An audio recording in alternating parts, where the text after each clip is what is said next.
Digestive സിസ്റ്റത്തിന് പ്രധാനമായിട്ട് രണ്ട് ഭാഗങ്ങളാണ്. അലിമെൻ്ററി കനാലും അതിനോട് അനുബന്ധിച്ചുള്ള കുറച്ച് ഗ്ലാൻസും. അതിൽ അലിമെൻ്ററി കനാൽ തുടങ്ങുന്നത് മൗത്ത് റീജിയനിൽ വെച്ചിട്ടാണ്. മൗത്തിലാണെങ്കിൽ മെക്കാനിക്കൽ ഡൈജഷനും കെമിക്കൽ ഡൈജഷനും നടക്കുന്നുണ്ട്.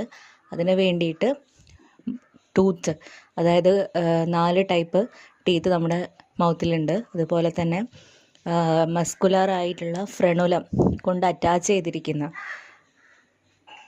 ടെങ്ങും കാണപ്പെടുന്നുണ്ട്.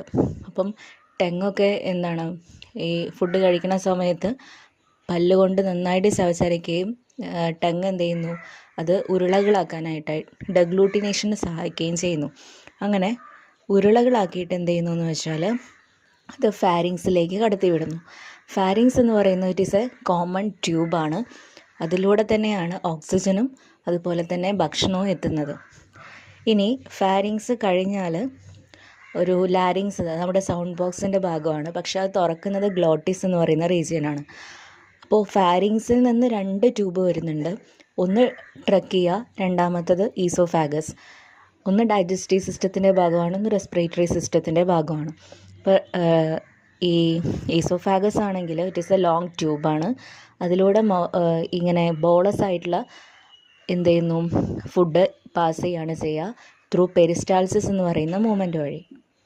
പിന്നെ ഈസോഫാഗസ് നേരെ തുറക്കുന്നത് ജെ ഷേപ്ഡ് ആയിട്ടുള്ള സ്റ്റൊമക്കിലേക്കാണ്. അതിൻ്റെ അവിടെ ഒരു സ്പിങ്ചർ ഉണ്ട്, വാൽവ് പോലെയുള്ള, അതിനെയാണ് ഗ്യാസ്ട്രോ ഈസോഫാജിയൽ സ്പിങ്ചർ എന്ന് പറയുന്നത്. ഇനി നമ്മുടെ സ്റ്റൊമക്ക് നോക്കുകയാണെങ്കിൽ അതിന് പ്രധാനപ്പെട്ട 4 റീജിയൻസ് ഉണ്ട്. കാർഡിയാക് റീജിയന്, ഫണ്ടിക്, അതുപോലെ അതിൻ്റെ മെയിൻ ബോഡി ആയിട്ടുള്ള ബോഡി സെൻട്രൽ റീജിയന്, പിന്നെ last pyloric region. Pyloric region എന്നാണ് സ്മോൾ ഇൻറ്റസ്റ്റൈനിലേക്ക് കടക്കുന്നത്. അപ്പോൾ അവിടെ നിന്ന് എന്ത് ചെയ്യുന്നു എന്ന് വെച്ചാൽ അവിടെ ഒരു പൈലോറിക് സ്പിങ്ചറും കാണപ്പെടുന്നുണ്ട്. അതായത് ഇതിൻ്റെ ഫുഡിൻ്റെ പാസേജ് റെഗുലേറ്റ് ചെയ്യാൻ വേണ്ടിയാണ്.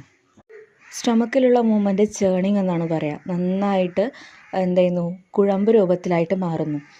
അപ്പോൾ ചേണിങ് വഴി ഉണ്ടായിട്ടുള്ള ഫുഡാണ് എങ്ങോട്ട് പോകുന്നത്, സ്മോൾ ഇൻറ്റസ്റ്റൈനിലേക്ക് പോകുന്നത്.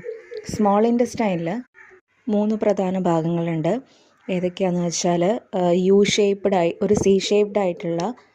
ഷേപ്ഡ് ആയിട്ടുള്ള ഡിയോഡിനം, പിന്നെ ജെജുനം ആൻഡ് ഇലിയം. അതിൽ മിഡിൽ പോർഷൻ ആയിട്ടുള്ള ജെജുനമാണ് ഏറ്റവും വലുത്. പിന്നെ പറയുന്നത് അതിന്ന് നേരെ പോകുന്നത് ലാർജ് ഇൻറ്റസ്റ്റൈനിലേക്കാണ്. മെജോറിറ്റി ഡൈജഷൻ കംപ്ലീറ്റ് ചെയ്യുന്നത് സ്മോൾ ഇൻറ്റസ്റ്റൈനിൽ വെച്ചിട്ടാണ്.